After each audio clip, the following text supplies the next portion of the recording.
બાજવા ખાતે ભારે વરસાદને પગલે રેલવે સ્ટેશન આસપાસની સોસાયટીઓમાં પાણી ભરાતા રહીશોની ફરિયાદ બાદ ગ્રામ્ય મામલતદાર સહિતની ટુકડીએ સ્થળ પર નિરીક્ષણ કરી બંધ વરસાદી કાંસને ખુલ્લી કરવા કવાયત હાથ ધરી હતી। વીતેલા 24 કલાકમાં ભારે વરસાદને પગલે બાજવા રેલવે સ્ટેશન વિસ્તારમાં વરસાદી કાંસમાંથી પાણીનો નિકાલ નહીં થતા સોસાયટીઓમાં પાણી ભરાયા હતા, જે સંદર્ભે સ્થાનિકોએ જિલ્લા કલેક્ટરને ફરિયાદ કરી હતી। જે ફરિયાદના આધારે આજરોજ ગ્રામ્ય મામલતદાર એડી વંજારા સ્ટાફ સહિત સિંચાઈ વિભાગ, ટીડીઓ મહેશ તડવી, બાજવા સરપંચ મનીષા શર્મા, ઉપસરપંચ સુરેશ ઠક્કર સહિત રેલવે અધિકારીને સાથે રાખી સ્થળ સ્થિતિનું નિરીક્ષણ કર્યું હતું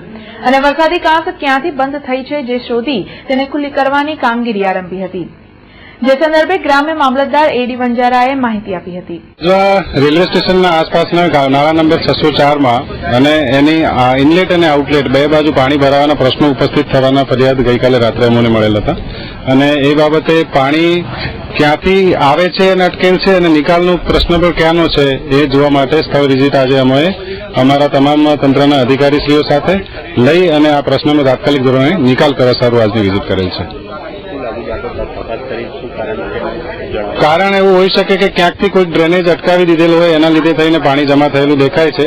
આનું ટૂંકમાં જ આપણે તાત્કાલિક ધોરણે ક્યાં અટકે છે એનો નિકાલ કરી અને આજે જ એનો નિકાલ કરવા માટેના પ્રયત્નો ચાલુ। જ્યારે ઉપસરપંચ સુરેશ ઠક્કરે વારંવાર રજૂઆતો કરી હોવાનું જણાવ્યું હતું।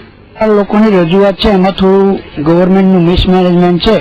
કે જે દરેક વિસ્તારના કાંસ ખુલ્લા હોવા જોઈએ તે કાંસ ખુલ્લા નથી। અત્યારે બાજવા કરોડિયા ઉંડેરાવાળો જે વિસ્તાર છે બાજવા કરોડિયા રોડ ઉપર જેના કાંસ છે જ નહીં અને જેના કારણે રેલવેનું પાણી ભરાય છે તો લોકોની પ્રાઇવેટ મિલકતોને નુકસાન થાય છે, પણ જે કેના તલાવડીથી આગળ ખુલ્લો કાંસ હોવો જોઈએ તે ખુલ્લો કાંસ છે ને એને કાંસ ક્યાં છે કોઈને ખબર નથી, તો એ ખરેખર કાંસ ખુલ્લા કરવા જોઈએ અને તેમજ બાજવાના પણ કાંસ ખુલ્લા છે જેવી રીતે ખુલ્લા કર્યા તેવી રીતે ઉંડેરા વિસ્તારના જે બાજવા કરોડિયા રોડ ઉપર ઉંડેરા વિસ્તાર સોસાયટી છે તેના કાંસ ખુલ્લા કરાવવા જોઈએ અને તો જ આ પાણીનો હલ થાય। એ રીતે વારંવાર રજૂઆત થાય છે તેવી વારંવાર અમે સરકાર તરફ જાણ કરીએ છીએ, સરકારશ્રીને લખીએ છીએ, સંસદ સભ્ય ધારાસભ્યને દરેકને અમે જાણ કરીએ છીએ। પંચાયતને એના લિમિટેડ